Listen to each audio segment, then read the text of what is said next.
Hoy vamos a desarrollar la unidad 8, el proceso administrativo. El proceso administrativo, vamos a ver primero un concepto que nos brinda Balbín.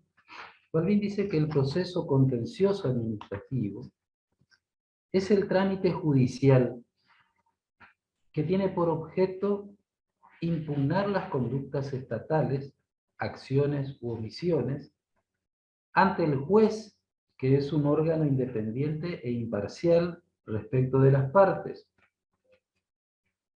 con el propósito de que revise su legitimidad y, en su caso, declare su invalidez o le obligue al Estado a reparar los daños causados. El otro supuesto ocurre cuando el Estado inicia acciones contra sus propios actos o los particulares. Es decir, una de las partes en este proceso, actor o demandado, es necesariamente el propio Estado. Son derechos instrumentales.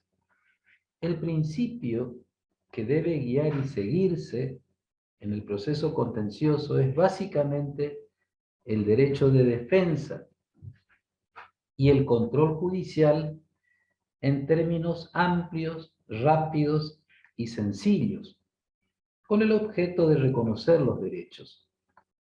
A su vez, el derecho de defensa puede desgranarse por medio de derechos instrumentales, a saber, los derechos de acceso ante el juez, al proceso y a la resolución del caso.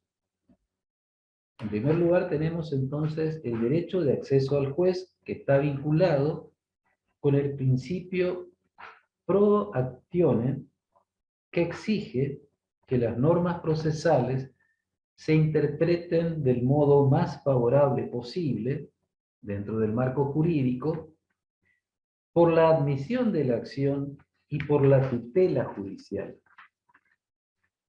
En segundo lugar, tenemos el derecho al proceso. Esto es, el derecho de las personas a que sus pretensiones se tramiten y se resuelvan según las normas preestablecidas. Este derecho comprende a su vez otros derechos instrumentales. Entre ellos tenemos los derechos a ofrecer y producir pruebas, derecho al patrocinio letrado, derecho al acceso y publicidad del proceso y, por último, al proceso sin dilaciones, sin demoras. Y en tercer lugar, las personas tienen derecho a una decisión debidamente fundada en los hechos y en el ordenamiento jurídico.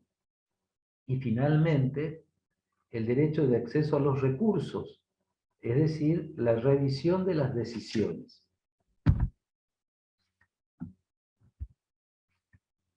El mayor obstáculo al acceso judicial en el marco del proceso contencioso es el carácter revisor del proceso. El carácter estrictamente revisor del proceso judicial sobre las decisiones estatales reduce notoriamente el control del juez por varias razones.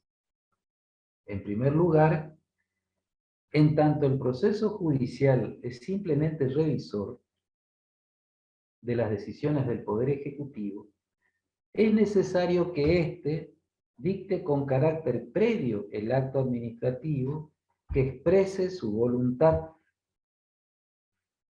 El argumento es simple.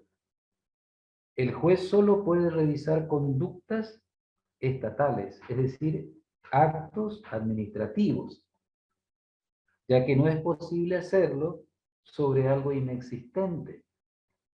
En consecuencia, el particular debe obtener el acto estatal, y solo entonces acudir a las vías judiciales.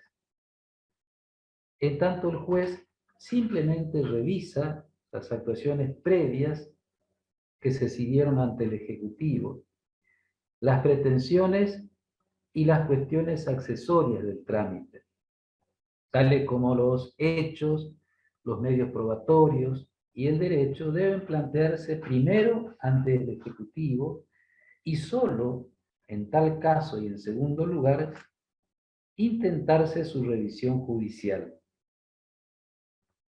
El artículo 30 de la Ley Nacional de Procedimientos Administrativos dice: el reclamo versará sobre los mismos hechos y derechos que se invocarán en la eventual demanda judicial y será resuelto por las autoridades citadas.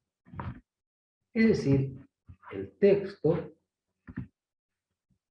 normativo que rige, al menos en el marco del reclamo administrativo previo, prevé el principio revisor del control judicial.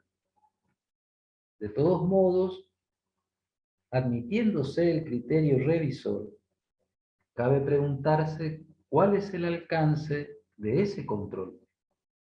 En otras palabras, debemos preguntarnos qué debe entenderse puntualmente por el carácter revisor del control judicial. Se sostiene que es necesario aclarar que muchos de estos conceptos que prevén las normas jurídicas positivas parten de postulados dogmáticos ya inexistentes en nuestro ordenamiento y que consecuentemente los principios e instituciones del derecho procesal administrativo, particularmente en el contexto actual, deben reformularse desde otras bases. Por ejemplo, el carácter revisor del control judicial debe interpretarse solo en términos de congruencia entre las pretensiones planteadas ante el Poder Ejecutivo, es decir, ante la Administración, y luego en el proceso judicial.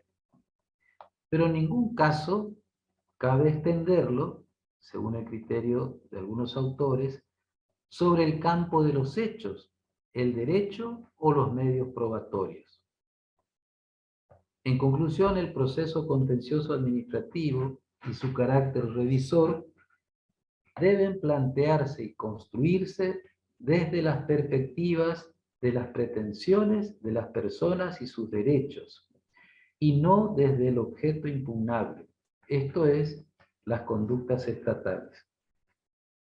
Este cuadro nos permite, en primer lugar, desdibujar el carácter revisor con criterio limitativo y restrictivo en el marco del proceso contencioso y ampliarlo hasta el mayor extremo posible en el contexto normativo actual, revisión de pretensiones y protección de derechos. En segundo lugar, acumular las pretensiones del interesado en un mismo proceso, garantizando de esta manera los principios de celeridad y economía. En tercer lugar, hacer mayor hincapié en los derechos de las personas y su acceso al ámbito judicial. Y en cuarto lugar, si bien es necesario plantear judicialmente las pretensiones y cumplir con los recaudos procesales del caso, no es imprescindible llevar puntualmente ante el juez un acto. De este modo, es posible abrir canales de acceso judicial con mayor simplicidad y amplitud. El régimen jurídico aplicable. En el plano federal, no existe un código procesal contencioso administrativo. Perdón, me pasé de su definida. No existe, decíamos, un código procesal administrativo. Mientras que en las provincias y en la ciudad de Buenos Aires, los legisladores locales sí dictaron el Código Procesal respectivo. El Código Procesal Contencioso Federal debería regular las normas del trámite judicial sobre los objetos materialmente federales. Así, las leyes de derecho administrativo federal que estudiamos en el marco de nuestra materia deben ser aplicadas por los jueces federales, según el Código Procesal Federal. Sin embargo, este código no existe. ¿Cómo debemos cubrir entonces este vacío normativo? Cabe recordar que la Ley de Procedimiento Administrativo Federal, cuyo objeto principal es el procedimiento administrativo y no el proceso judicial, establece ciertos principios que son básicos del proceso contencioso, es decir, las condiciones de acceso a las vías judiciales. La ley exige el cumplimiento de ciertos recaudos preliminares que son propios del trámite judicial. Así tenemos los artículos 25 y 30 de la ley que disponen el agotamiento de las vías administrativas y el plazo en el que debe deducirse la impugnación judicial de las conductas estatales, plazo de caducidad de las acciones judiciales, es decir, las condiciones de admisibilidad de las acciones contra el Estado. Sin embargo, es obvio que estas disposiciones son absolutamente insuficientes, ya que solo regulan aspectos sustanciales, pero preliminares del proceso judicial. Y además, se advierte fácilmente que están insertas en un cuerpo normativo extraño al proceso judicial. ¿Cómo debemos llenar este fuerte vacío normativo?, nos preguntamos. Cierta doctrina entiende que en primer lugar es necesario despejar ciertas cuestiones que son procesales y que el legislador ya reguló. Por ejemplo, ciertos aspectos del proceso contencioso fueron objeto de regulación de manera expresa.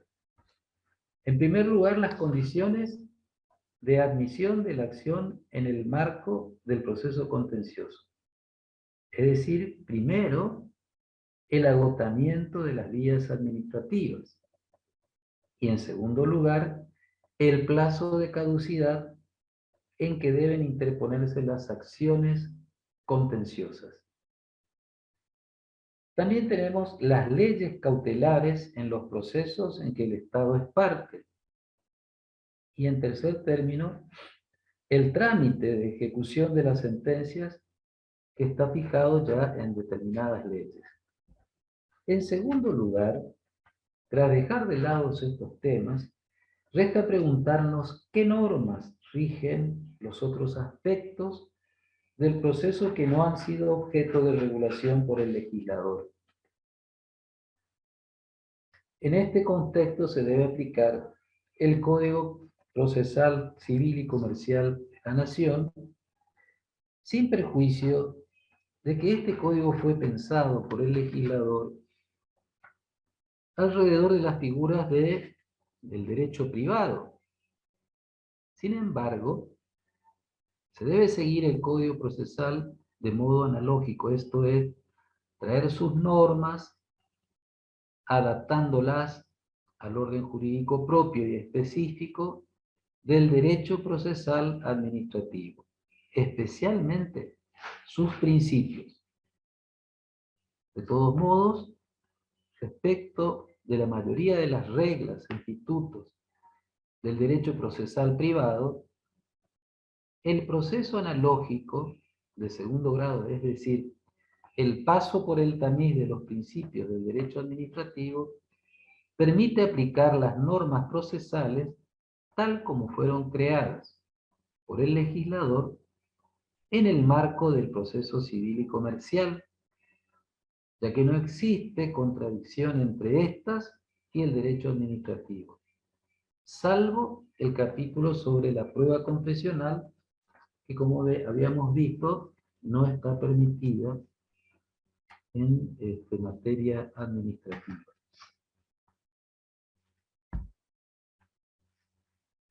Vamos a ver cuestiones que son propias del proceso contencioso administrativo. En cuanto a la legitimación, se reconoce en derecho administrativo la existencia de distintos grados de legitimación. Tenemos en primer lugar el derecho subjetivo, el derecho o interés legítimo, el derecho difuso, que ahora la Constitución Nacional lo llama derecho de incidencia colectiva, el derecho precario o debilitado y el interés simple. Son las distintas formas de protección o los distintos grados de protección por parte del derecho administrativo. ¿Cómo se caracteriza cada uno de estos aspectos o tópicos de los derechos protegidos? Para hablar de derecho subjetivo, tiene que existir una norma jurídica que predetermina concretamente cuál es la conducta administrativa debida. Es decir, se trata del aspecto de las normas de lo que llamamos la conducta administrativa reglada. Acá tenemos en cuenta que son competencias o facultades regladas. La norma dice cuál es la conducta administrativa. Esta conducta administrativa es debida a un individuo determinado que se encuentra en situación de exclusividad. ¿Qué es lo que proporciona esta situación en la que se encuentra el individuo, el sujeto? Prevé la posibilidad de reclamar la anulación del acto administrativo que vulnera sus derechos y la indemnización por el perjuicio o por el desconocimiento del derecho. De esa forma se caracteriza el derecho subjetivo de carácter administrativo. ¿Qué es el derecho o interés objetivo o legítimo? El interés legítimo o derecho objetivo se divide en dos formas, se presenta en dos formas. Un interés legítimo común, donde existe una norma jurídica que predetermina concretamente cuál es la conducta administrativa debida, es decir, seguimos en el campo de las facultades regladas. Esta conducta es debida a un conjunto de individuos que están en situación jurídica de concurrencia. El individuo debe tener o debe acreditar un interés personal, directo y actual en la conducta administrativa. Es decir, personal quiere decir que le afecta en el aspecto material o moral. Directo quiere decir que le afecta a esa persona exclusivamente. Y actual significa que no tiene que ser una conducta futura o una conducta pasada que haya perdido actualidad. En este caso, cuando se invoca o cuando existe un interés legítimo para impugnar la conducta administrativa, se puede reclamar solamente la anulación del acto administrativo lesivo, pero no la indemnización por la conducta administrativa perjudicial. Ahí encontramos entonces esa diferencia sustancial con el derecho subjetivo. Es decir, acá están varios sujetos en una situación de concurrencia jurídica. Y el interés legítimo especial se caracteriza porque no existe una norma jurídica que predetermine concretamente cuál es la conducta administrativa debida. Y el sujeto puede encontrarse en una situación de exclusividad o de concurrencia, en cualquiera de las dos situaciones. El interés está dado porque se vulneran los límites elásticos de la discrecionalidad, se vulnera la razonabilidad del acto, la desviación de poder, el abuso de poder, la buena fe o los principios generales del derecho. En todos estos casos, también estamos frente a un interés legítimo, pero de carácter especial, porque puede afectar a una sola persona esta situación. ¿Y qué es lo que caracteriza al derecho difuso? Que hoy se llama derecho de incidencia colectiva en la Constitución. Cuando existe una norma jurídica que predetermina concretamente la conducta administrativa debida, también estamos en presencia de facultades regladas, esa conducta le es debida por un tipo de interés especial y perentorio a un número indeterminado de personas con relación a un bien indivisible entre ellos, es decir, que le pertenece a todos, no puede dividirse. El interés puede ser directo y actual o puede ser también futuro, pero no es exclusivo, porque ese bien le pertenece a todos. Se puede reclamar tanto la anulación de la conducta administrativa lesiva como el restablecimiento del derecho a su estado anterior. No se puede reclamar en este caso una indemnización, sino el restablecimiento al estado anterior del derecho que fue vulnerado. Eso es lo que caracteriza al interés difuso. Este interés difuso fue una creación de la doctrina en nuestro país, y especialmente se toma como ejemplo una demanda que planteó un abogado porque se había firmado un convenio entre la Secretaría de Pesca de la Nación y una empresa japonesa para trasladar unos animales que hay en el sur de nuestro país que se llaman toninas.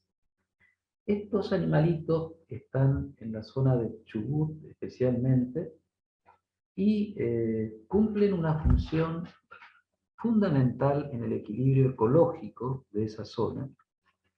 Y esto fue advertido por los vecinos de esa zona, y como son bienes que no pertenecen a ninguna persona en particular, sino que pertenecen a todos en general, plantearon un reclamo en sede civil impugnando ese contrato, ese acuerdo que había firmado la Secretaría de Pesca de la Nación.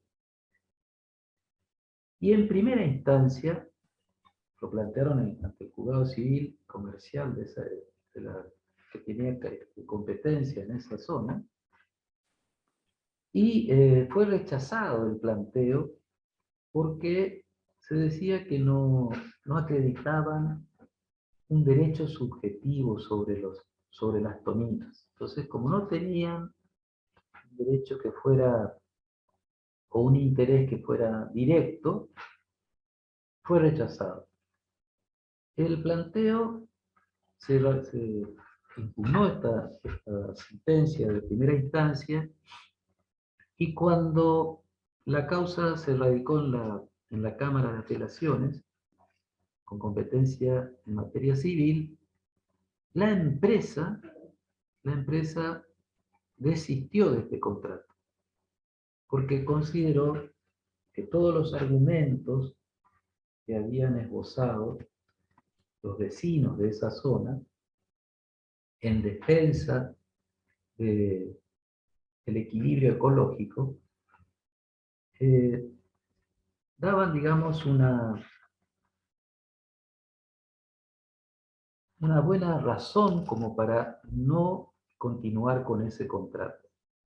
Los vecinos, entre otras cosas, decían que no se establecía un límite para el traslado, que el traslado se iba a hacer en barcos, y como el trayecto era demasiado largo, iban a demorar muchos días para llegar a Japón. Por el camino se calculaba que por lo menos el 50% de las toninas iban a morir porque iban todas apiñadas en las bodegas de los barcos, y además que iban a despoblar la zona sur, y eso traería un desequilibrio en la cadena ecológica porque las toninas actuaban como elemento de equilibrio porque consumían ciertos animalitos de la zona, que era la única especie que consumía estos animales. Entonces, de esta forma se iba a crear un desequilibrio muy importante. Y esta presentación que hizo este abogado de apellido Catán dio lugar a que la doctrina del derecho administrativo, especialmente Marienhof, desarrollara esta tesis, desarrollara esta teoría de los derechos difusos. Y fueron ellos quienes caracterizaron de esa forma a los derechos difusos. Es decir, son bienes que pertenecen a un número indeterminado de personas. Y entonces, actualmente equiparamos estos derechos difusos al derecho a un ambiente sano, a los derechos de consumidores, a los derechos de usuarios y de cualquier colectivo que se vea afectado en forma general por algún tipo de acción que pueda ser perjudicial para sus intereses. Bueno, después tenemos el derecho precario o debilitado. El derecho precario o debilitado se da cuando existe un acto administrativo que otorga un derecho a título precario. Este derecho es reconocido a un sujeto determinado que se encuentra en una situación de exclusividad. El derecho puede ser revocado en cualquier momento por razones de mérito, oportunidad o conveniencia. Pero lo que caracteriza a este derecho es que la revocación no puede ser intempestiva y arbitraria, pues debe concederse un plazo prudencial para el cumplimiento del acto de rescisión. Como la concesión significa que la relación no tiene estabilidad, no corresponde ningún tipo de indemnización en caso de revocación. Es decir, si el derecho fue otorgado en forma precaria, la administración puede revocarlo en cualquier momento, invocando razones de mérito, oportunidad o conveniencia. Pero cuando invoca estas razones, tiene que basarse en hechos concretos. Y además, tiene que notificar esta revocación con un plazo que sea lo suficientemente amplio como para no perjudicar gravemente los intereses del permisionario. Y finalmente tenemos el derecho o interés simple. En este caso, se caracteriza este derecho porque existe una norma jurídica, que predetermina la conducta de la administración. Esta conducta no es debida a ningún sujeto en particular.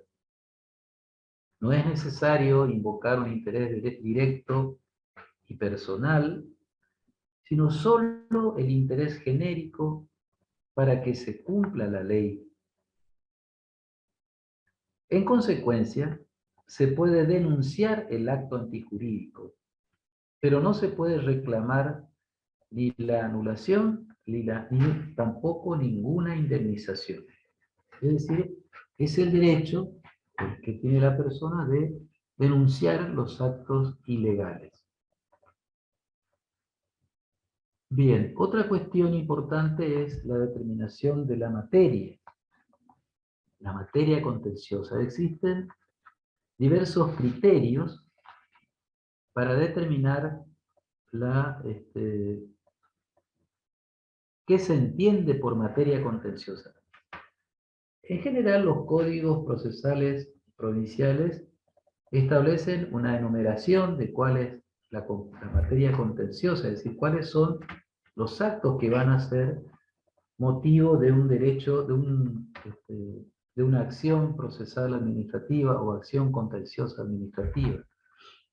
Y cuáles son aquellas conductas administrativas que no dan lugar a una acción contenciosa administrativa, pero en el orden nacional no tenemos un código que nos diga qué es lo que se puede reclamar por esta vía. Por eso es que la doctrina ha elaborado distintos criterios. Existe un criterio de la función pública. Se considera que es materia contenciosa todo acto que emane de cualquiera de los tres poderes del Estado cuando realizan o cuando cumplen una función administrativa. Por ejemplo, en el orden del Poder Ejecutivo, la mayoría de las acciones son administrativas, salvo los actos que son actos de gobierno. En el caso de del órgano judicial, Poder Judicial, también hay materia administrativa, como por ejemplo la adquisición de bienes, o la designación de empleados, o la designación de secretarios. Son todos actos administrativos. También cuando se trata de el órgano legislativo, el Poder Legislativo, realiza actividad administrativa en menor medida, por supuesto, pero también la realiza, por ejemplo, cuando se contrata personal, cuando se contrata alguna obra para la refacción del edificio, por ejemplo, se adquieren muebles o cualquier otro elemento, estamos en el plano del derecho administrativo. Entonces, el criterio de la función administrativa abarca los actos de todos los poderes siempre que se realice en su función administrativa. Tenemos también otro criterio, que es el criterio formal legalista, que determina como materia contenciosa todo aquello que la ley específicamente designe que reviste ese carácter. O sea, cuando la ley expresamente establece tales y tales cuestiones son materia contenciosa. El criterio objetivo dice que todo acto de contenido administrativo es materia contenciosa. Acá se plantea el problema de determinar el significado y el alcance del contenido del derecho administrativo, dado el avance del Estado en distintos campos tecnológicos, científicos y económicos. Entonces, porque no toda la actividad del Estado es materia administrativa. Entonces, ahí se plantea esta cuestión. Se elaboró también la teoría de los derechos protegidos. Es decir, cuando se invoca la lesión a un derecho subjetivo, interés legítimo, difuso, derecho precario, de carácter administrativo o el sistema de garantías administrativas. Y finalmente tenemos el criterio subjetivo. El criterio subjetivo se refiere a que todo acto que emana del Poder Ejecutivo es materia contenciosa. Es decir, cuando el Poder Ejecutivo actúa como sujeto de derecho, toda la actividad del Poder Ejecutivo es materia contenciosa. Ese es el criterio subjetivo. Pero, como hemos visto, tiene la limitación de que también los otros poderes realizan actividad administrativa. Pero son los distintos criterios. Hay códigos procesales que combinan estos criterios. La mayoría de los códigos procesales provinciales combinan estos criterios para abarcar, digamos, una mayor gama de posibilidades. La competencia contenciosa administrativa. ¿Qué criterios se utilizan para establecer la competencia? El legislador, para distribuir entre los jueces la potestad de resolver los conflictos, establece los criterios teniendo en cuenta los sujetos, el objeto, el territorio y el grado del tribunal. ¿Cuál es la competencia del juez federal contencioso administrativo? Puede ser fijada en razón del objeto, que es el criterio material, o del sujeto, que es el criterio orgánico. De acuerdo al criterio material, la competencia es delimitada por la aplicación de las normas de derecho público, derecho administrativo, a la situación jurídica de que se trate, y su fundamento es el principio de especialización de los jueces. Así, el juez contencioso es un juez formado en el derecho administrativo y que solo ejerce su jurisdicción básicamente en los casos que fueran alcanzados por el derecho administrativo. La dificultad más relevante en este contexto es aprender razonablemente el contorno de las materias administrativas que están regidas por el derecho administrativo. En cambio, el criterio orgánico, en este criterio orgánico, el alcance de la competencia del juez es el ámbito de actuación del sujeto, en este caso el Estado federal, con prescindencia de las materias en análisis. Este criterio favorece el principio de seguridad jurídica porque es más sencillo definir los casos en que debe conocer el juez contencioso por el sujeto interviniente, que si lo hacemos por el sendero de las materias. Se suscitan entonces menos conflictos de competencias entre los tribunales. Es posible fijar criterios mixtos también que consideran al sujeto y a las materias para delimitar el ámbito de actuación de los jueces contenciosos. El ordenamiento jurídico federal sigue criterios poco claros y en ciertos aspectos contradictorios, de modo que es difícil rearmar el rompecabezas con bases coherentes y uniformes. En principio y según el criterio normativo, el juez contencioso solo conoce sobre los casos propios del derecho administrativo, es decir, los criterios, el criterio es claramente objetivo con respecto a los jueces federales con asiento en la Ciudad de Buenos Aires. En igual sentido se expresaron los propios jueces. Estos interpretaron que las causas de su competencia son aquellas en las que debe aplicarse de modo preponderante el derecho administrativo. Así, los jueces federales contencioso administrativos conocen en las siguientes causas: la impugnación de actos administrativos dictados por el Estado federal, los contratos administrativos del Estado federal, los servicios públicos federales, el poder de policía federal, la responsabilidad del Estado federal y cuestiones bancarias y aduaneras, entre otras. Sin embargo, es importante advertir que más allá del postulado de atribución de competencias a los jueces federales contenciosos administrativos en términos objetivos, es decir, vinculándolo al derecho administrativo, existen otros casos regidos por esta rama del derecho que tramitan ante otros jueces. Por ejemplo, jueces federales civiles y comerciales conocen sobre nacionalización y ciudadanía, responsabilidad extracontractual del Estado, por mala praxis en hospitales, obras sociales, programas de propiedad participada en los procesos de privatización de empresas públicas.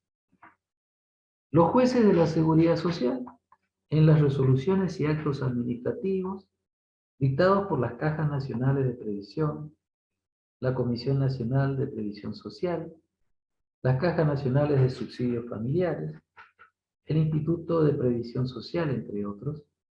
Los jueces laborales conocen sobre situaciones jurídicas entre el Estado y los agentes regidos por la ley de contrato de trabajo. Los jueces civiles son competentes en el conocimiento de resoluciones del registro de la propiedad inmueble, denegatorias, de inscripciones o anotaciones definitivas en ese registro, y resoluciones de la Inspección General de Justicia sobre asociaciones civiles y fundaciones. Los jueces comerciales conocen resoluciones de la Comisión Nacional de Valores y ciertas resoluciones de la Inspección General de Justicia. Entonces, el criterio debe definirse de la siguiente manera. El juez contencioso administrativo federal, salvo ciertas excepciones que son excluidas de su conocimiento y llevadas a otros jueces, aun cuando el caso judicial esté regulado por esta rama del ordenamiento jurídico. Solamente va a entender en las causas que no sean asignadas a otros jueces. Con relación a la habilitación de la instancia. La habilitación de la instancia es un trámite propio y específico de los procesos contenciosos administrativos, y por ello es desconocido en el ámbito de los otros procesos judiciales. ¿En qué consiste este trámite? Las personas que inicien cualquier proceso judicial contra el Estado, proceso contencioso administrativo, deben cumplir con ciertas condiciones de admisibilidad. Por su parte, el juez está obligado a verificar si se cumplió o no con tales recaudos. ¿Cuáles son las condiciones que el particular debe cumplir y el juez debe controlar? Los presupuestos que condicionan la acción judicial, según el régimen jurídico vigente, son, primero, el agotamiento de las vías administrativas. Y segundo, la interposición de la acción judicial dentro del plazo perentorio, que es el plazo de caducidad. El particular interesado, entonces, debe interponer y tramitar los recursos o reclamos administrativos respectivos ante la administración y hacerlo en término. Y luego podrá iniciar la acción judicial dentro del término legal conocido como plazo de caducidad. ¿Cuál es la consecuencia en caso de incumplimiento de cualquiera de estos recaudos? La ley entiende que las conductas estatales que no fueron recurridas en sede administrativa y judicial, en términos legales y reglamentarios, están firmes y consentidas. Consecuentemente, ya no es posible impugnarlas.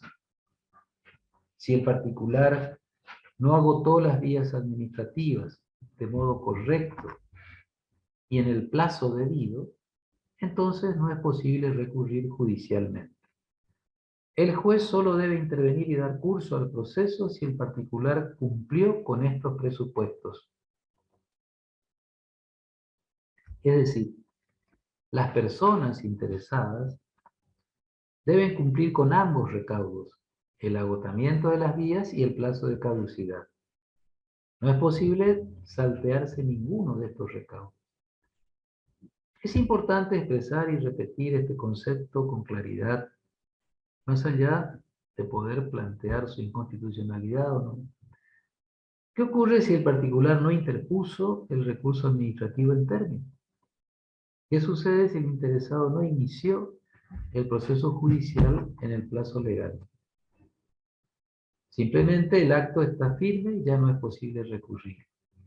Sin embargo, existen excepciones, porque en ciertos casos el marco jurídico vigente establece que no es necesario agotar las vías administrativas o no es preciso impugnar judicialmente dentro del estrecho marco temporal de la caducidad de las acciones. En estos casos, debe tenerse por habilitada la instancia judicial sin más trámites. El trámite de admisibilidad de las acciones judiciales contra el Estado. El nudo que se debe destrabar es el trámite judicial para la comprobación del cumplimiento de los recaudos antes que mencionamos anteriormente. El texto de la ley 25.344 que modificó la ley de procedimiento dice que los jueces deben controlar de oficio, en el marco del proceso judicial, si las partes cumplieron con los procedimientos de habilitación Es decir, el juez está obligado a verificar por sí mismo el cumplimiento del agotamiento de las vías administrativas y el plazo de caducidad. ¿Cómo es el trámite? Si el juez primero debe remitir copia de la demanda y de la prueba documental que se acompañó por el actor a la Procuración del Tesoro. Luego debe correr vista al fiscal para que se expida sobre la competencia del tribunal y la procedencia de la acción. Luego de contestada la vista por el fiscal, el juez debe expedirse sobre su competencia y en particular si la instancia judicial está o no habilitada. Si el juez cree que es competente, pero no se cumplieron los presupuestos de habilitación de instancia, debe rechazar la acción. Ahora, si entiende que el proceso está debidamente habilitado, entonces debe correr traslado al Estado, al Poder Ejecutivo, por el plazo de 30 días o el mayor que corresponda, para que se opongan todas las defensas y excepciones dentro del plazo para contestar la demanda. La Corte se expidió a favor de la constitucionalidad de este trámite en el caso Arasi en 2007. ¿Qué ocurre en aquellos casos en que no es necesario habilitar la instancia judicial? Es decir, cuando no es necesario agotar las vías administrativas o interponer la acción judicial en un plazo determinado, en el plazo de caducidad. En esos casos, la ley 25.344 dice que se cursará de igual forma y de igual manera la notificación a la Procuración del Tesoro de la Nación, con una anticipación no menor de 30 días hábiles judiciales al traslado de la demanda que se curse al organismo pertinente, porque acá no debe comprobarse si se cumplió o no el trámite previo. Cabe preguntarse si el Estado puede, luego que el juez resuelve que la instancia está debidamente habilitada, intentar o no, por vía de las excepciones previas, replantear el incumplimiento de los recaudos procesales, es decir, del agotamiento de la vía administrativa y del plazo de caducidad. Un sector importante de la doctrina cree que sí, pues el Estado, sin perjuicio de la comunicación del proceso a la Procuración del Tesoro, no tuvo oportunidad procesal de expresar sus argumentos sobre este aspecto relacionado a la habilitación de instancia y el plazo de caducidad. De todos modos, es conveniente aclarar que en la práctica los jueces solo se piden sobre la habilitación de la instancia luego del traslado y la contestación de la demanda por parte del Estado. La ley dice que este trámite no es aplicable a los procesos de amparo y a los procesos sumarísimos. El agotamiento de la vía administrativa. Una de las condiciones de la admisibilidad de las acciones judiciales contra el Estado es que las personas legitimadas deben recurrir primero ante la administración, ante el propio Poder Ejecutivo y luego ante el Poder Judicial. Este trámite se conoce técnicamente como agotamiento de las vías administrativas. ¿Cómo hacer para agotar las vías administrativas y cumplir así con este trámite de carácter previo? La ley y su decreto reglamentario establecen diversas vías según el objeto de impugnación. Este bloque normativo prevé distintos remedios con el propósito de agotar las vías en el ámbito administrativo. Entonces, en cada caso particular se va a revisar esta situación. El plazo de caducidad. El particular solo puede acceder ante el juez si cumple con dos requisitos: el agotamiento de la vía administrativa y la presentación de las acciones dentro del plazo que prevé la ley, que es el plazo de caducidad. ¿Cuál es ese término? El artículo 25 de la ley dice: la acción contra el Estado o sus entes autárquicos, deberá deducirse dentro del plazo perentorio de 90 días hábiles judiciales. 90 días hábiles judiciales. A su vez, la ley agrega que en el marco de los recursos judiciales directos, es decir, las acciones que se deben plantear directamente ante la Cámara de Apelaciones y no ante el juez de primera instancia, el plazo es de 30 días hábiles judiciales y no de 90 días hábiles judiciales. Y se cuentan desde la notificación de la resolución definitiva que agota la instancia administrativa. ¿Cuál es el sentido del plazo de prescripción en el ámbito del derecho público si las acciones contra el Estado deben iniciarse en el término de 90 días, según el artículo 25? Es decir, ¿cuál es la razón de aplicar un plazo de prescripción de 2 o 5 años si luego de transcurrido el término de 90 días el acto ya está firme y no es posible impugnarlo? En este contexto parece que el plazo de prescripción es irrelevante. En el derecho público, el plazo de caducidad y su cumplimiento es el principio general, mientras que el plazo de prescripción es excepcional. Solo en el marco de las excepciones no corre el plazo de caducidad, sino el de prescripción. Es decir, cuando no es necesario cumplir con el plazo de caducidad, entonces nace el plazo de prescripción de las acciones. En este contexto es importante recordar en qué casos no rige el plazo de caducidad de las acciones. En primer lugar, cuando la ley prevé expresamente excepciones con respecto a este plazo. Así, el artículo 32 no exige el agotamiento de las vías administrativas, ni tampoco el cumplimiento del plazo de caducidad.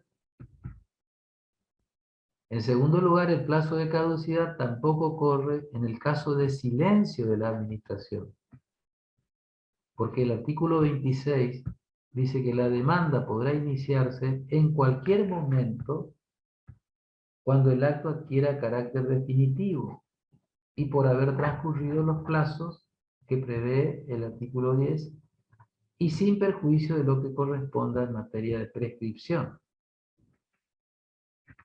El plazo de caducidad, el cómputo, ¿cómo se computa el plazo de caducidad? El interrogante es cómo debemos computar el plazo de caducidad. ¿Cuál es el punto de partida? Es decir, ¿cuándo se inicia el plazo de caducidad? Hay diferentes casos. En el marco de los actos administrativos de alcance particular, esta es la primera situación que se contempla. El plazo de caducidad debe contarse desde la notificación del acto que agotó las vías administrativas.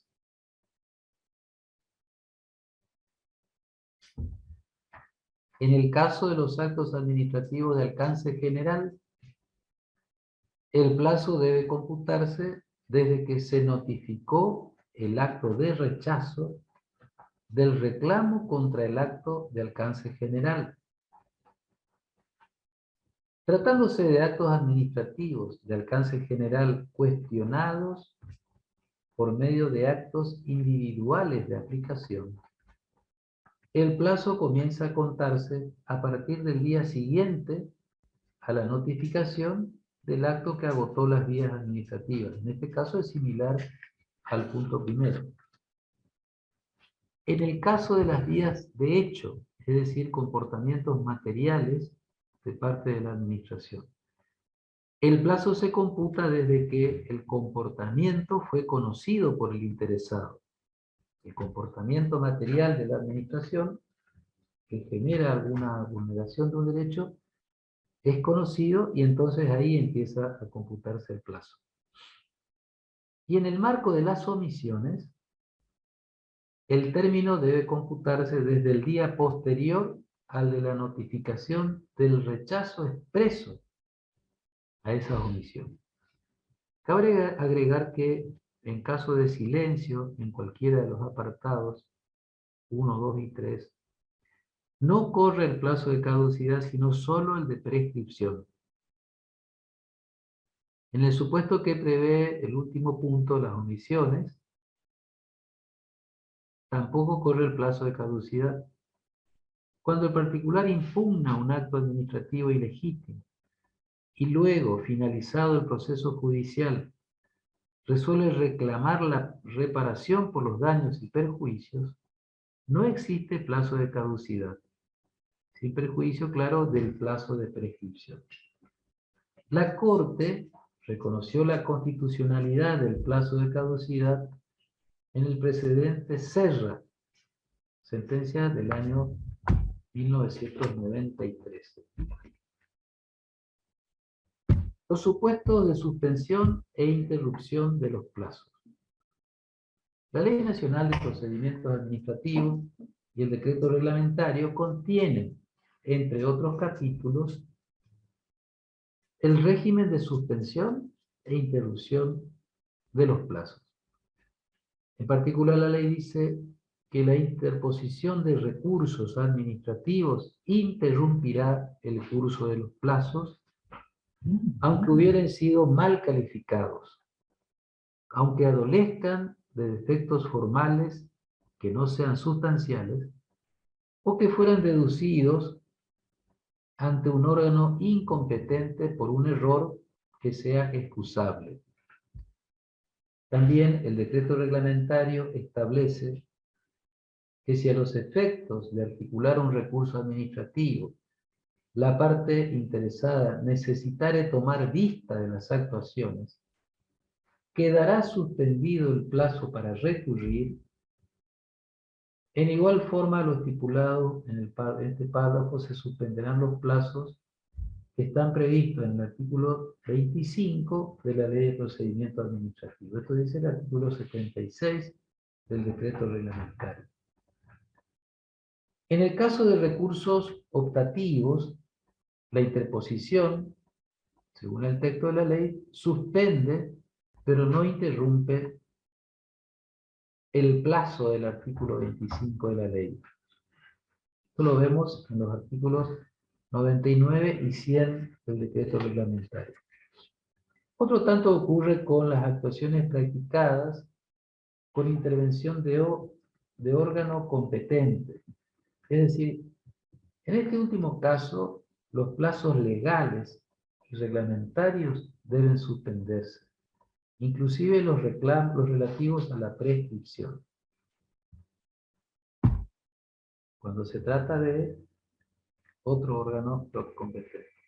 Por último, cabe recordar que la Corte, en el precedente Lagos Alejandro del 2007, sostuvo que los reclamos innominados suspenden el plazo de prescripción en los términos de las normas del Código Civil, es decir, por un año. Eso dijo la Corte en su momento, 2007. El actual Código Civil y Comercial sustituyó ese mandato por el artículo 2541 y actualmente dice: el curso de la prescripción se suspende por una sola vez por la interposición fehaciente hecha por el titular del derecho contra el deudor o poseedor. Esta suspensión solo tiene efecto durante 6 meses, o el plazo menor que corresponda a la prescripción de la acción. Es decir que esto que fue reconocido por la Corte se acota a 6 meses. Plazo para oponer excepciones y contestar la demanda. El plazo para comparecer y contestar cuando la parte demandada es Estado Nacional es de 60 días. La Ley 25.344 agregó que el plazo para oponer las defensas y las excepciones es de 30 días o el mayor que corresponda. De modo que en síntesis, y según el criterio de la doctrina que sigue el doctor Balbín, los plazos para que el Estado ponga excepciones y conteste la demanda son distintos. El plazo de que dispone el Estado para contestar la demanda es de 60 días hábiles judiciales y el plazo para oponer excepciones previas es de 30 días hábiles judiciales, dentro de ese plazo de 60 días. Sin embargo, la ley de reforma del Código Procesal Civil y Comercial unificó el término para oponer las excepciones y para contestar la demanda.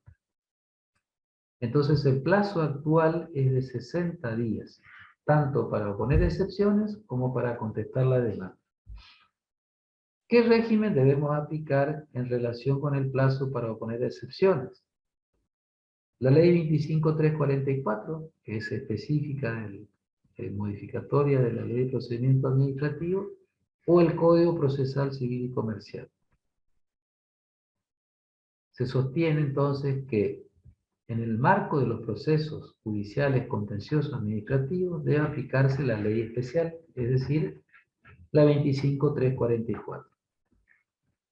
De modo que el plazo para oponer excepciones es de 30 días y el plazo para contestar demanda es de 60 días.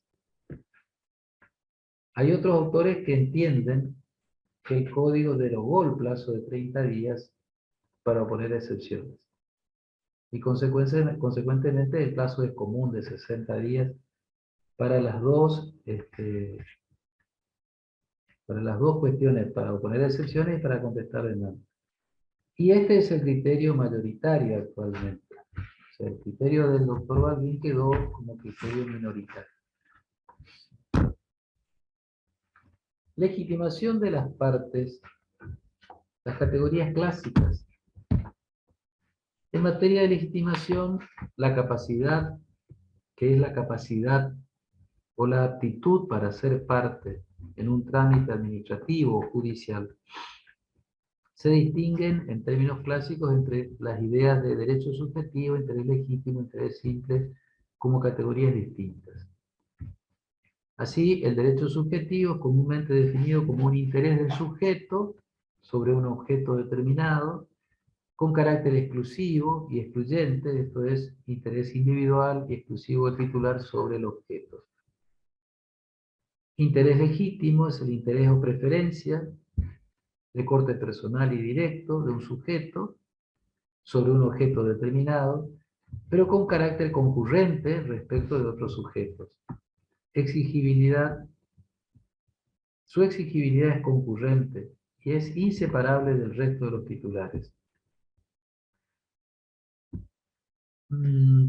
Cerrando el triángulo, entonces, se agrega el de interés simple, como interés común de todos los habitantes. El respeto de los principios de legalidad, es decir, interés común de todos en el cumplimiento de la ley. Históricamente los ordenadores citaron como caso típico la conservación, etcétera, etcétera. ¿Cuál es el sentido de los términos, en términos jurídicos de rellenar conceptualmente estas ideas? Las personas solo pueden acceder y ser parte en el proceso judicial y defender así sus intereses si entre otros presupuestos son titulares de derechos subjetivos. En el marco del procedimiento administrativo pueden ser parte y defender sus intereses titulares de derechos subjetivos o intereses legítimos. Esto es lo que dice la legislación. Es decir, que el acceso es más amplio. En el plano clásico, el titular de derechos subjetivos puede recurrir en caso de lesiones sobre estos derechos en vías administrativas y judiciales, el de intereses legítimos en vías administrativas, y los titulares de intereses simples solo pueden defender esos valores por vías administrativas. No pueden defender, perdón, esos valores por vías administrativas ni judiciales, solamente manifiestan su interés en el procedimiento, que se haga en legal forma. La Ley de Procedimiento Administrativo dispone que los actos de alcance general pueden ser cuestionados judicialmente cuando un interesado a quien el acto afecte o pueda afectar en forma cierta e inminente en sus derechos subjetivos, haya formulado reclamo ante la autoridad que lo dictó y el resultado fuere adverso o se diera alguno de los supuestos previstos en el artículo 10, es decir, silencio o ambigüedad de la administración. La ley establece que el reclamo administrativo previo debe versar sobre los mismos hechos y derechos que se invoquen en la eventual demanda judicial. Ya en el marco del procedimiento administrativo, el decreto reglamentario de la ley expresamente dice que los recursos administrativos podrán ser deducidos por quienes aleguen un derecho subjetivo o un interés legítimo.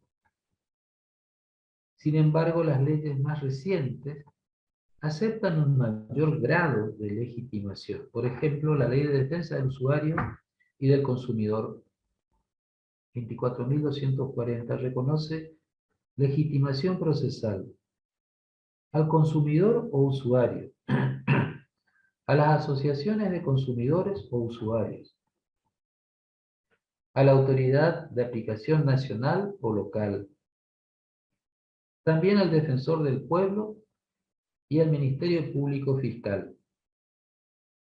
Por otra parte, la Ley General del Ambiente dispone: producido el daño ambiental colectivo, también tendrá legitimación para obtener la recomposición del ambiente dañado el afectado, el defensor del pueblo y las asociaciones no gubernamentales de defensa ambiental. Otro texto normativo es el de la Ley de Creación del Defensor del Pueblo y de la Nación, que reconoce legitimación al propio defensor. La legitimación en el proceso judicial y en el procedimiento administrativo. Es necesario distinguir entre derechos subjetivos, intereses legítimos e intereses simples. En el proceso judicial solo son parte los titulares de derechos subjetivos que conforman el caso judicial. Y según fue interpretado por la Corte, en el procedimiento administrativo son parte los titulares de derechos subjetivos y de intereses legítimos. Debe agregarse el concepto de derechos colectivos en el proceso judicial, a partir de la reforma del artículo 43 de la Constitución Nacional, entendiendo que la aplicación de la legitimación, esto es, derechos colectivos, debe extenderse también al procedimiento administrativo por mandato constitucional. ¿Cuál es el criterio judicial? La Corte dijo tradicionalmente que los jueces solo pueden ejercer sus poderes jurisdiccionales en el marco de un caso. El fundamento normativo es el artículo 116 de la Constitución Nacional.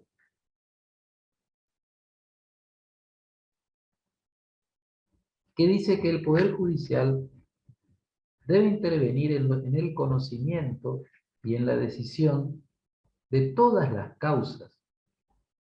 Por su parte, el artículo 2 de la Ley 27, sobre naturaleza y funciones generales del Poder Judicial, dispone que los jueces nacionales de sección conocerán en primera instancia en las causas.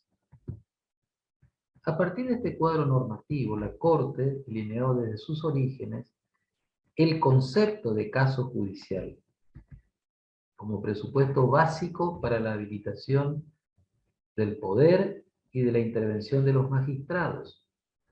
Los jueces entonces, según su propia jurisprudencia reiterada y concordante, entienden que solo existe caso judicial y consecuente proceso judicial cuando estén presentes los siguientes elementos de orden público.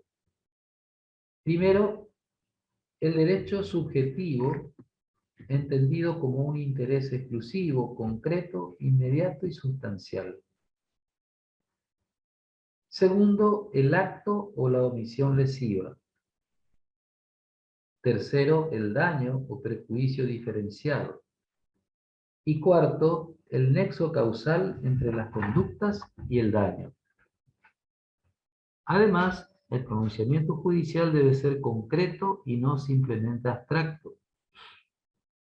Otro criterio delineado por los jueces es que las sentencias tienen efecto solo entre las partes, es decir, se habla del alcance relativo de las decisiones judiciales. La reforma judicial de 1994 es innovadora en tanto dispone, por un lado, que la acción de amparo procede contra cualquier forma de discriminación y en lo relativo a los derechos que protegen al ambiente, a la competencia, al usuario y al consumidor, así como los derechos de incidencia colectiva en general. Por otro lado, las personas legitimadas son el afectado, el defensor del pueblo y las asociaciones que propenden a estos fines registrados de acuerdo con la ley.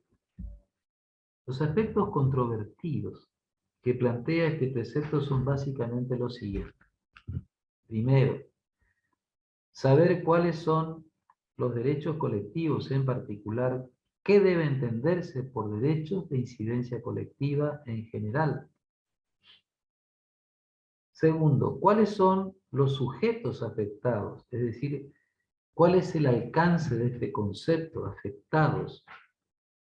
Y en tercer lugar, los efectos de las sentencias, es decir, si las sentencias tienen efectos absolutos en razón del carácter colectivo o plural de los procesos.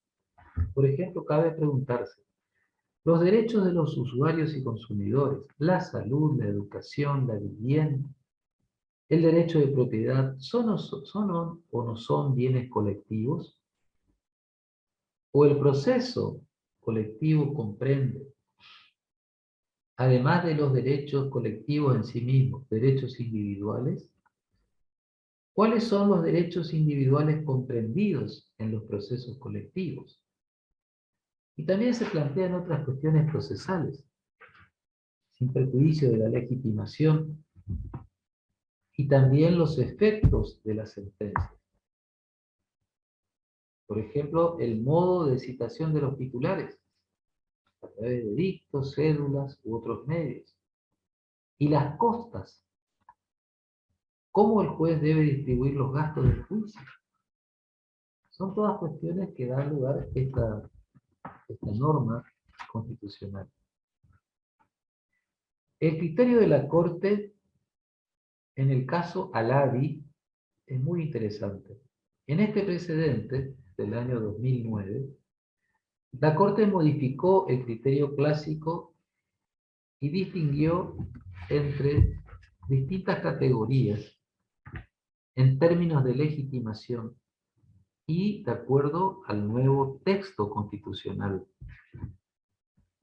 En primer lugar, la Corte habla del derecho subjetivo, esto es, el interés del titular sobre bienes jurídicos individuales. En caso de pluralidad de personas, titulares de derechos subjetivos, se trata simplemente de obligaciones individuales con pluralidad de sujetos. Es decir, derechos divisibles, no homogéneos y con búsqueda de reparación de daños esencialmente individuales. ¿Sí entiende la Corte qué dice el primer párrafo del artículo 43? El derecho de incidencia colectiva, que tiene por objeto bienes colectivos. Es la primera situación que ve con relación a los derechos de incidencia colectiva. El objeto, dice la Corte, en este caso es indivisible, pertenece a todos, no admite exclusiones. Existe una pluralidad de sujetos y también existen bienes colectivos, por ejemplo, el ambiente. Estos bienes no pertenecen a la esfera individual, sino social, y no son divisibles en modo alguno. La presentación debe ser focalizada en la incidencia colectiva del derecho. Ello es así porque la lesión a este tipo de bienes puede tener una repercusión sobre el patrimonio individual, como sucede en el caso del daño ambiental. Pero esta última acción corresponde a su titular y resulta concurrente con la primera. Así, cuando se ejercita en forma individual una pretensión procesal para la prevención o reparación del perjuicio causado a un bien colectivo, se obtiene una decisión cuyos efectos repercuten sobre el objeto de la causa pretendi, pero no hay beneficio directo para el individuo. Señala esto en relación al segundo párrafo del artículo 43. Concluyó entonces la Corte diciendo que la tutela de los derechos de incidencia colectiva sobre bienes colectivos corresponde al defensor del pueblo, a las asociaciones y a los afectados, y que ella debe ser diferenciada de la protección de los bienes individuales, sean patrimoniales o no, para los cuales hay una esfera de disponibilidad en cabeza del titular. Hace la distinción perfectamente de cuando se trata de un derecho subjetivo o de un derecho de incidencia colectiva. El otro tipo de derecho de incidencia colectiva, dice la Corte, es aquel que se tiene sobre intereses individuales homogéneos. O sea, ya no son bienes colectivos, sino que son intereses individuales homogéneos. Tal sería el caso, dice la Corte, de los derechos personales o patrimoniales, derivados de afectaciones al ambiente y a la competencia, de los derechos de usuarios y consumidores, como de los derechos de sujetos discriminados. En estos casos no hay un bien colectivo, ya que se afectan derechos individuales enteramente divisibles. Sin embargo, hay un hecho único o continuado que provoca la lesión de todos ellos, y por lo tanto es identificable una causa fáctica homogénea. Así, la demostración de los presupuestos de la pretensión es común a todos estos intereses, excepto en lo que concierne al daño. En este caso, deben estar presentes los siguientes presupuestos. Es decir, en qué supuestos los derechos individuales se transforman en derechos colectivos. Los siguientes presupuestos son: primero, la existencia de un hecho único o complejo que causa una lesión a una pluralidad relevante de derechos individuales. Segundo, la pretensión debe concentrarse en los efectos comunes y no en los efectos que cada individuo puede peticionar. Y en tercer lugar, el interés individual no logra justificar en el caso y por sí solo el inicio de acciones judiciales, con lo cual podría verse afectado el acceso a la justicia. A todo esto debe sumarse aquellos supuestos en los que cobran preeminencia otros aspectos referidos a materias tales como el ambiente, el consumo o la salud, o que afecten a grupos que tradicionalmente han sido postergados o en su caso débilmente protegidos. Es decir, también procederá cuando, pese a tratarse de derechos individuales, exista un fuerte interés estatal en su protección, sea por su trascendencia social o en virtud de las particulares características de los sectores afectados. La Corte concluyó diciendo que la pretensión deducida por el abogado Ernesto Ladi puede ser calificada como un supuesto de ejercicio de derechos de incidencia colectiva referentes a los intereses individuales homogéneos. En efecto, dice la Corte, existe un hecho único, la normativa en cuestión, que causa una lesión a una pluralidad relevante de derechos individuales. La pretensión está concentrada en los efectos comunes para toda la clase de sujetos afectados, con lo que se cumple el segundo requisito. Y finalmente, hay una clara afectación del acceso a la justicia, porque no se justifica que cada uno de los posibles afectados de la clase de sujetos involucrados promueva una demanda.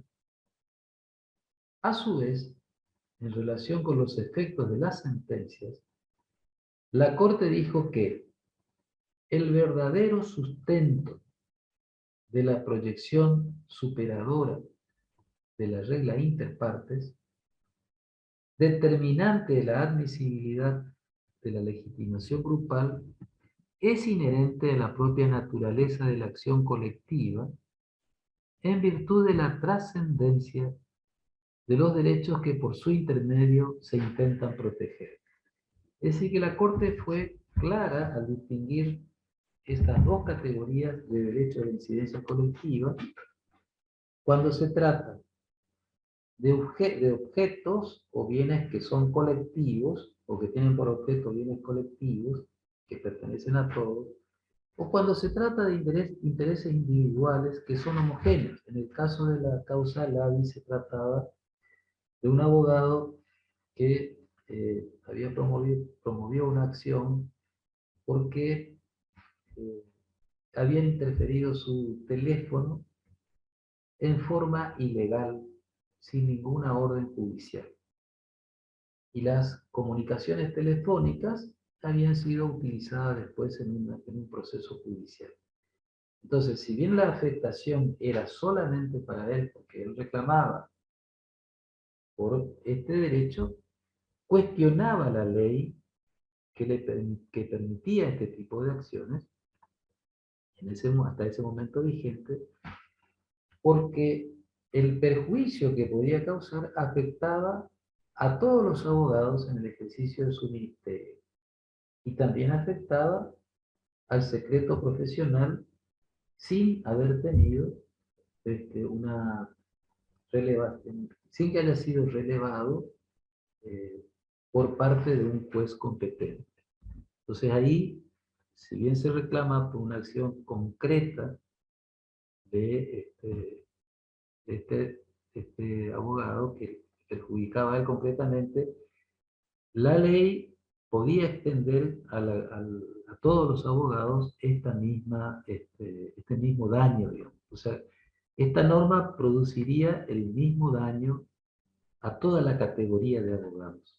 Por eso es que la Corte hace esta distinción y lógicamente concluye que la sentencia no solamente afecta al caso en particular, sino que se extiende a toda la categoría de intereses homogéneos, en este caso particular a todos los abogados. De esta manera terminamos entonces la clase de hoy y escuchamos las preguntas o las consultas que quieran hacer.